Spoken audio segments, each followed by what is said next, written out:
Very welcome to come back my YouTube channel SSIF classes. My dear friends, you are most welcome to my SSIF classes. So students, class 10th के students के लिए हम बता रहे हैं कि हमने इंग्लिश स्टार्ट किया था। इंग्लिश के दो पार्ट्स हमने अवेलेबल कराए। एक पार्ट्स में इंग्लिश का इंट्रोडक्शन दिया, उसमें क्या क्या चीज़ें पढ़नी है, और आज हम दूसरे पार्ट्स की बात करने जा रहे हैं। तो दूसरे पार्ट्स में हम पढ़ेंगे, दूसरा पार्ट्स है सेंटेंस के बारे में। पहले हमने सेंटेंस बताया, ठीक है, तीसरा पार्ट्स है। फर्स्ट पार्ट्स में हमने बताया था कि किस प्रकार से इंग्लिश सीखा जाएगा या कौन कौन से टॉपिक्स पढ़ना है हाई स्कूल के बच्चों को। लेकिन आज की क्लास में हम देखेंगे कि सेंटेंस कैसे पढ़ा जाता है, सेंटेंस क्या है। सेंटेंस को कैसे सीखने से पहले हमने बताया था वर्ड्स क्या हैं, वर्ड्स से पहले लेटर्स बताए थे, और लेटर्स से पहले अब क्या पढ़ना है ये आपको ध्यान देना है, ठीक है। लेटर्स से पहले अल्फ़ाबेट बताया, लेटर्स बताया, वर्ड्स बताया। आज हम सेंटेंस देखेंगे। सेंटेंस तो हमने शायद आपको बताया था सेंटेंस क्या है, ठीक है। तो आज हम स्टार्ट करते हैं सेंटेंस। सेंटेंस से हम स्टार्ट करते हैं।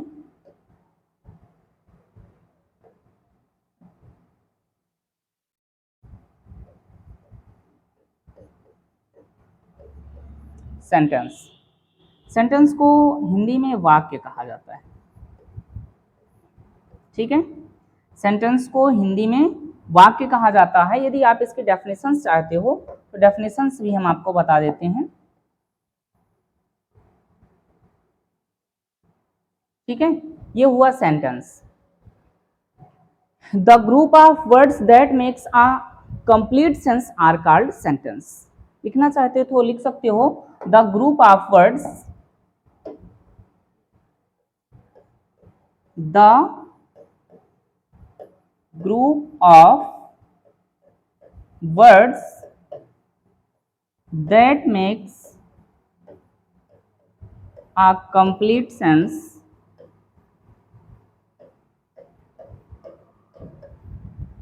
is called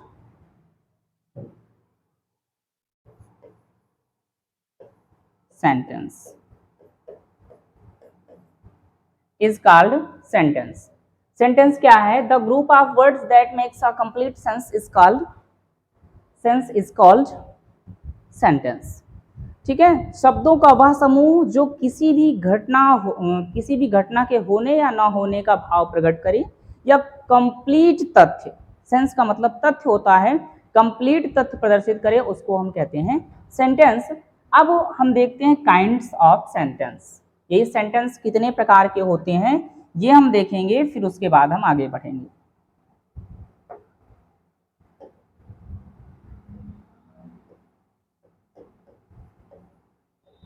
kinds of sentence.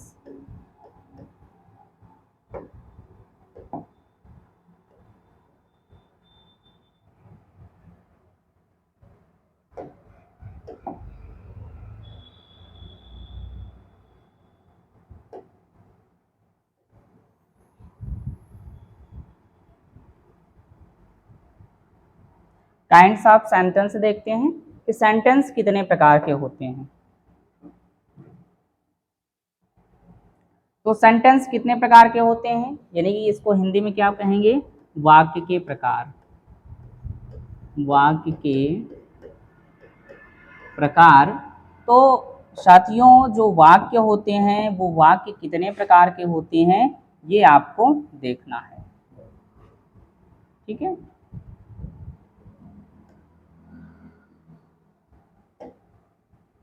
चलिए हम देखते हैं, या यहाँ से हम आपको बता दें देयर आर 4 टाइप्स।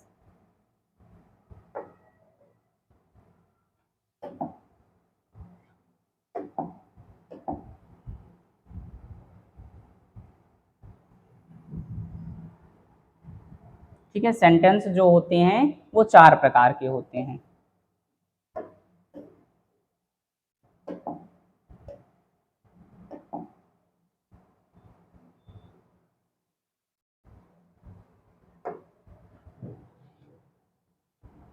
कौन कौन से होते हैं ये ध्यान दीजिएगा। पहला आपका है assertive सेंटेंस। assertive सेंटेंस दूसरा आपका इंट्रोगेटिव, इंट्रोगेटिव। थर्ड है आपका इम्परेटिव, इम्पेरेटिव। और फोर्थ है आपका, ठीक है,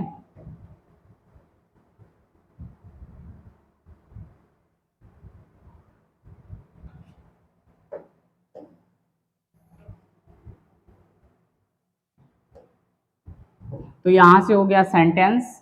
ठीक है, क्या होता है, the group of words that make a complete sense are is called sentence. ठीक है, शब्दों का वह समूह जो एक कंप्लीट तथ्य पूरा करता है, एक तथ्य को पूरा करता है, एक घटना होने या ना होने की संभावना व्यक्त करता है, उसको हम क्या बोलते हैं, सेंटेंस बोलते हैं, वाक्य बोलते हैं। ठीक है, अब देखते हैं हम काइंड्स ऑफ सेंटेंस।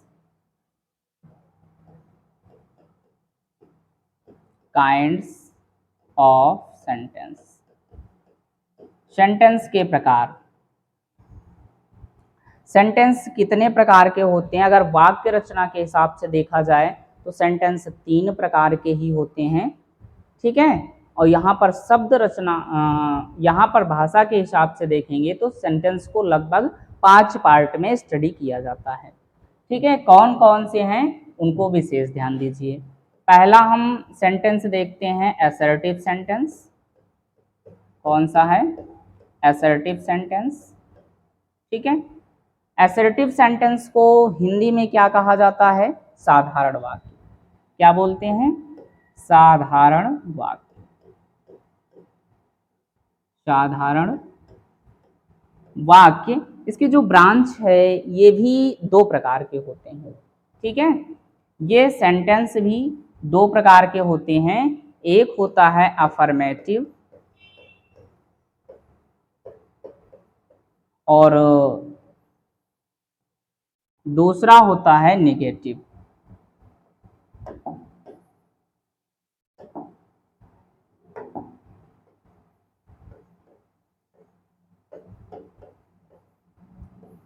ठीक है, असर्टिव सेंटेंस 2 प्रकार के होते हैं। ये साधारण वाक्य जो होते हैं वो 2 प्रकार के होते हैं। इसको हिंदी में कहते हैं सकारात्मक वाक्य, सकारात्मक वाक्य, और इसको बोलते हैं नकारात्मक वाक्य।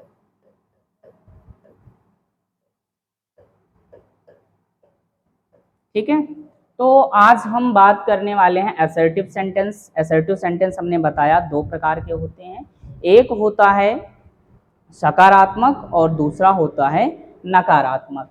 अच्छा, कैसे पता चलेगा कि ये साधारण वाक्य हैं? ठीक है, इन शब्दों से किसी भी घटना के होने या ना होने का भाव प्रकट होता है। जो ये साधारण होते हैं इससे क्या होता है, इन वाक्यों से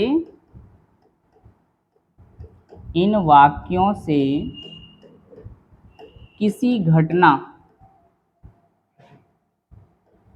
घटना होने या ना होने का भाव प्रकट होता है, भाव प्रकट होता है। ठीक है, इन वाक्यों से किसी घटना के होने या ना होने के नोट कर लीजिएगा, के होने या ना होने का भाव प्रकट होता है। जैसे सकारात्मक, सॉरी यहाँ पर क्या होना चाहिए, सकारात्मक ओनली, सकारात्मक। सकारात्मक से घटना घटित होने का भाव प्रकट होता है, और नकारात्मक से क्या होता है, घटना घटित नहीं हुई है। जैसे कह दिया जाए राम घर जाता है। ठीक है, तो राम घर जाता है यानी कि Ram goes to home, Ram घर जाता है। तो यहां पर घर जाने का भाव प्रकट हो रहा है ना, तो वो सकारात्मक हो गया। यहीं पर कह दिया जाए राम घर नहीं जाता है, राम घर नहीं जाता है। ठीक है, तो यहां पर कौन सी फीलिंग आ रही है, नकारात्मक। तो ये सेंटेंस कैसा हो जाएगा, Ram does not go to home. देखो ये ट्रांसलेट वगैरह सिखाएंगे, बहुत इजीली सिखाएंगे, बहुत इजी ट्रांसलेट बनाओगे सारे टेंस के जितने भी पार्ट हैं ट्रांसलेशन के, बहुत इजी तरीके से हम सिखाएंगे जिससे ये बनने लगेगा। अभी तो आप इंट्रोड्यूस हो रहे हैं कि ये हैं क्या सारी चीजें, ठीक है। तो अफर्मेटिव हमने दिखाया और नेगेटिव दिखाया। एसर्टिव सेंटेंस क्या होता है? एसर्टिव सेंटेंस को हिंदी में साधारण वाक्य कहते हैं। ऐसे वाक्य से किसी घटना होने या ना होने का भाव प्रकट होता है, जिसे हम एसर्टिव सेंटेंस कहते हैं। तो यहाँ के सेंटेंस का यूज क्या है कि एक अफर्मेटिव दे देगा, उसको कहेगा निगेटिव में कन्वर्ट कीजिए। यहाँ से आगे अभी पढ़ोगे चेंज द सेंटेंस में हम सिखाएंगे। तो ये हो गया साधारण वाक्य। इसी का अगला पार्ट हम देखते हैं। दूसरा सेंटेंस हमने कौन सा बताया? Interrogative sentence. Interrogative sentence. High school के बच्चे अभी बिल्कुल हम आपको स्टार्टिंग लेवल से, जीरो लेवल से बता रहे हैं। इंट्रोगेटिव सेंटेंस को हिंदी में क्या कहते हैं ये भी जानो। हिंदी इंग्लिश दोनों बता रहे हैं, चाहे सीबीएसई बोर्ड हो चाहे यूपी बोर्ड हो। तो यहाँ से क्या, इसको हम क्या बोलते हैं? प्रश्न सूचक। प्रश्न सूचक वाक्य। क्या बोलेंगे इसको? प्रश्न सूचक वाक्य। ठीक है, ऐसा शब्द जिससे किसी प्रश्न पूछने का भाव प्रकट हो। ऐसा वाक्य जिस वाक्य से किसी भी वाक्य, जब वाक्य से प्रश्न पूछने का वो भाव प्रकट होता है तो वहां पे इंट्रोगेटिव सेंटेंस होता है। यहां से कौन सी फीलिंग आती है? प्रश्न पूछना। ठीक है, प्रश्न पूछना। ठीक है, तो इंट्रोगेटिव सेंटेंस से हमें क्या फीलिंग आएगी कि प्रश्न पूछा जा रहा होगा। जैसे कहा जाए, क्या राम घर जाता है? क्या राम घर जाता है? इसकी एक खास बात है, इसमें प्रश्नवाचक चिन्ह लगा होगा। ठीक है, प्रश्नवाचक चिन्ह लगा है तो वो समझ जाइएगा कौन सा होगा? इंट्रोगेटिव सेंटेंस होगा, यानी कि प्रश्न सूचक वाक्य होगा। तो यहां से क्या होगा? क्या राम घर जाता है? तो हो जाएगा does Ram go to home. Does Ram go to home. कितना इजी है ना। लास्ट में इसमें भी क्या लगा देंगे? इंट्रोगेटिव मार्क लगा देंगे। ये हालांकि अभी हम आपको सिखा रहे हैं, सेंटेंस सिखा रहे हैं, ट्रांसलेशन नहीं सिखा रहे हैं। ट्रांसलेशन सिखाएंगे बहुत इजी हो जाएगा, देख कर बताओगे हाँ ट्रांसलेट आ रहा है। तो ये हो गया इंट्रोगेटिव सेंटेंस। इंट्रोगेटिव सेंटेंस के पश्चात हम देखते हैं इंपरेटिव सेंटेंस। तीसरे नंबर पे आएगा इंपेरेटिव। इंपेरेटिव सेंटेंस, इसको हिंदी में क्या कहते हैं? आज्ञा सूचक वाक्य। आज्ञा सूचक वाक्य। ठीक है, ऐसे सेंटेंस जिससे आज्ञा देना, सलाह देना, ठीक है, आज्ञा देना हो, सलाह हो, एडवाइस हो, ऐसे सेंटेंसों से कौन कौन सी फीलिंग आएगी? ठीक है, जिनमें एडवाइस दिया जा रहा हो। एडवाइस, एडवाइस का मतलब सलाह। ठीक है, एडवाइस हो गया। आज्ञा दिया जा रहा हो, आज्ञा का मतलब परमिशन देना। ठीक है, अलाउ मी गो। तो वहां पर क्या होता है? इंपरेटिव सेंटेंस होता है। एडवाइस हो, सजेशन हो,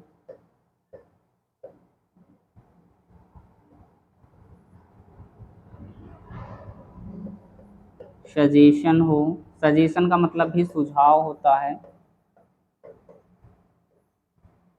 ओबे,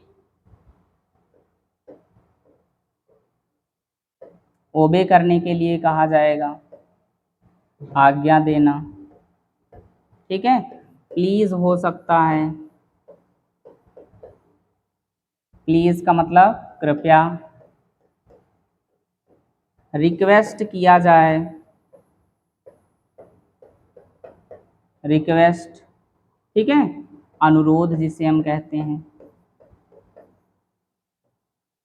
तो हालांकि ये याद रखिए, एडवाइस हो, सजेशन हो, ओबे हो, प्लीज हो, रिक्वेस्ट हो, ऐसी फीलिंग आए तो इम्परेटिव सेंटेंस होता है। और इसकी खास बात क्या है इम्परेटिव सेंटेंस की? इम्परेटिव सेंटेंस कई प्रकार इम्परेटिव सेंटेंस जो होता है इसमें सब्जेक्ट प्रेजेंट नहीं होता है। जैसे कहा जाए लेट मी गो। ठीक है, एग्जाम्पल बता दें हम आपको, ऐसे कहा जाए लेट मी गो, इसका मतलब क्या होगा? मुझे जाने दो, मुझे जाने दो। या और कह दिया जाए गो टू होम, इसका मतलब घर जाओ। एक बात तो आपके समझ में आ रही होगी कि इसमें क्या नहीं है? सब्जेक्ट नहीं है। इम्परेटिव सेंटेंस में सब्जेक्ट नहीं होता। आज्ञा देना, सुझाव देना, परमिशन देना, रिक्वेस्ट करना, ये सारी फीलिंग आती है। जैसे कहा जाए let us play, let us play का मतलब हो गया चलो खेलें। क्या हो जाएगा? चलो खेलें, ये लेट अस प्ले हो गया। तो क्या राम घर जाता है?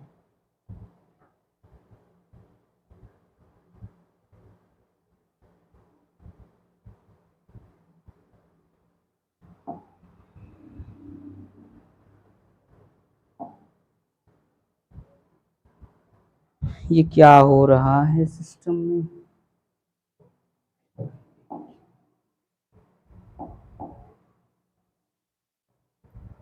ठीक है, तो यहां से क्या हो जाएगा? चलो खेलें। या कह दिया जाए प्लीज गो टू आउटसाइड। कई एग्जाम्पल हैं, इसका मतलब कृपया बाहर जाओ।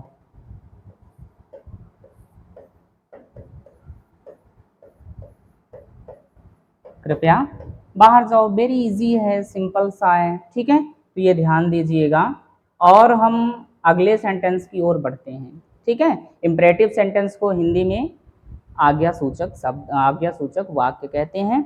ऐसे सेंटेंस जिनसे आज्ञा देना, अनुरोध करना, अनुनय करना, विनय करना आदि का भाव प्रकट होता है, उनको हम क्या कहते हैं? आज्ञा सूचक वाक्य कहते हैं। आज्ञा सूचक वाक्य के बाद हम देखते हैं इम्परेटिव सेंटेंस के बाद एक्सक्लामेटरी सेंटेंस।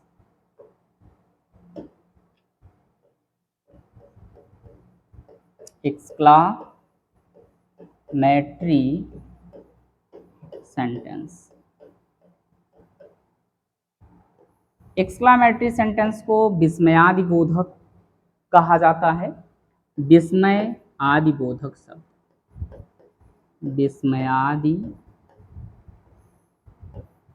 सॉरी शब्द नहीं वाक्य, बोधक वाक्य। ठीक है, जैसे कहा जाए इसमें क्या होता है? इसकी खास पहचान है कि सेंटेंस में कहीं एक्सक्लामेशन मार्क लगा होगा, इस प्रकार का एक्सक्लामेशन मार्क लगा होगा। अब यहाँ पर क्या क्या चीजें आपको देखने को मिल सकती हैं? क्या देखने को मिल सकता है? एलस। ठीक है, एलस देखने को मिल सकता है। हुर्रा, हुर्रा देखने को मिल सकता है।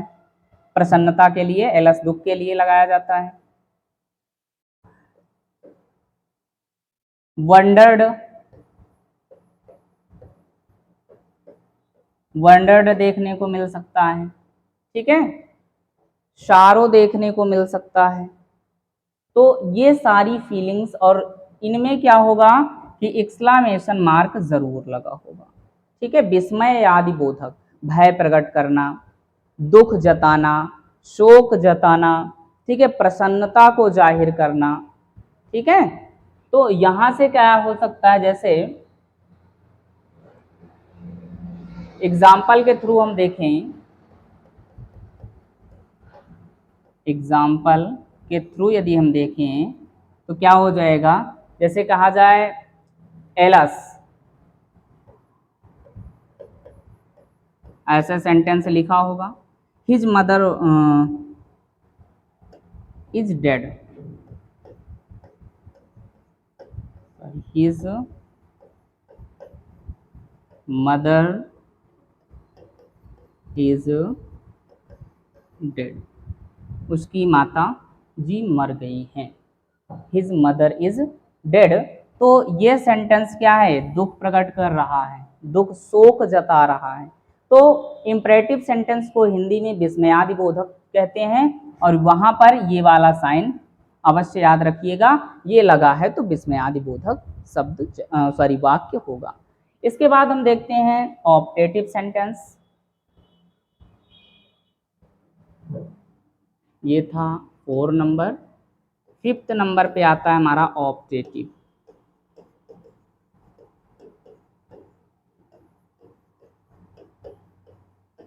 इसको हिंदी में कहते हैं इच्छा सूचक। इच्छा सूचक वाक्य। तो इच्छा सूचक वाक्य क्या होता है, ये ध्यान से देखिएगा। जैसे हमारी कहा जाए, काश हमारे प्रधानमंत्री राजा होते, ठीक है, काश मैं प्रधानमंत्री होता, काश मैं राजा होता, काश मैं शेर होता, ठीक है। तो यहाँ पर क्या होता है, काश शब्द आता है, इच्छा होता है। जैसे कहा जाए मे यू लिव लॉन्ग, एग्जाम्पल के थ्रू बता रहे हैं। जैसे कहा जाए मे you live long, may you live long, इसका मतलब क्या है कि आप दीर्घायु हों, ईश्वर करे कि आप दीर्घायु हों। यहाँ पर God may you live long, God का भी नाम ले सकते हो, God may you live long, ईश्वर करें आप दीर्घायु हो, आपकी उम्र लंबी हो, ठीक है। गॉड में my prime minister live long, ठीक है, लिख दिया जाए गॉड में माय प्राइम मिनिस्टर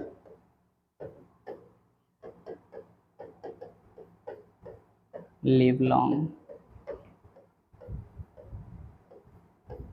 ठीक है, गॉड में my prime minister live long,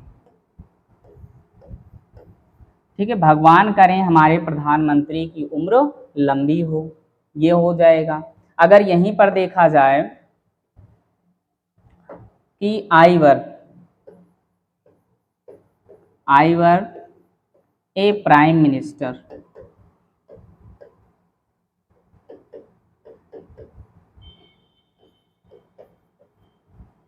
I were A prime minister, आई के साथ हमेशा वाज लगता है, ये टाइम एंड टेंसेस में हम आपको पढ़ाएंगे। तो आई के साथ वाज लगता है, लेकिन यहाँ पर क्या हमने लगाया है, वर लगाया है। तो वर का मतलब क्या होता है, काश, हम क्या पढ़ेंगे, काश, इसका अर्थ निकालेंगे, काश मैं प्रधानमंत्री होता, प्रधानमंत्री होता, काश मैं प्रधानमंत्री होता। और इसी में जैसे लिख दिया आई वर ए टीचर, तो आई वर ए टीचर का मतलब क्या हो जाएगा, काश मैं एक अध्यापक होता, ठीक है। तो इसमें जितनी चीजें आपको आवश्यकता है वो हमने बताया कि इस चैप्टर से क्या क्या चीजें पढ़ना है, कौन कौन सी इंपॉर्टेंट है, ये देख सकते हो।